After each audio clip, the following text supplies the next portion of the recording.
আজকে আমরা এসেছিলাম আমাদের এই যে সিলেটের দেওয়ান সড়ক এবং দেওয়ানের ব্রিজ, যেখানে কিছু জটিলতার সৃষ্টি হয়েছে, যাতে জটিলতা নিরসন করা যায়। আলহামদুলিল্লাহ সেটা নিরসন হয়েছে এবং দেওয়ান সড়কের কাজ আবার পুনরায় আমরা শুরু করতে সক্ষম হয়েছি। ইনশাআল্লাহ আগামী 2-3 মাসের মধ্যে দেওয়ান সড়কের এই যে যতটুকু আছে এটার কাজ সমাপ্ত হবে, আর দেওয়ানের ব্রিজটা ও আশাবাদী আমাদের কাজ হয়ে যাবে। আমরা চাই যে গোলাপগঞ্জ যে ঐতিহ্যবাহী একটা এলাকা, এই এলাকার উন্নয়ন আরও বেশি হোক, কারণ আমরা অনেক দীর্ঘদিন ধরে উন্নয়ন বঞ্চিত এই গোলাপগঞ্জবাসী।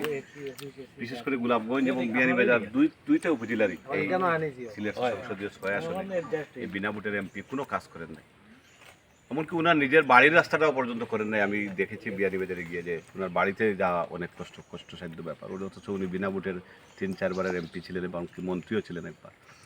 যাই হোক, আমরা এখন এই কাজগুলো আরম্ভ করেছি, কারণ বিএনপি জনগণের দল, জনগণের হৃদয়ের দল।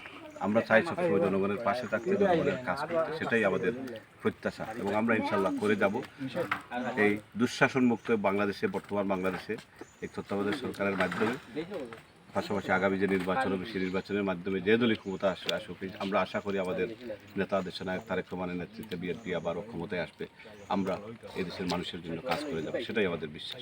ভাইয়ের কাছে জানতে চাই, মামলা সম্বন্ধে এই যে বুয়া, অনেকে বলছে যে বুয়া মামলা হচ্ছে, মামলা সম্বন্ধে এই গোলাপগঞ্জবাসীর উদ্দেশ্যে কিছু বলার থাকলে বলুন। মামলা সম্বন্ধে এটা অত্যন্ত গুরুত্বপূর্ণ একটা প্রশ্ন। ইদানিংকালে গোলাপগঞ্জের বিভিন্নভাবে এই জিনিসটা ব্যাপকভাবে আলোচিত হচ্ছে।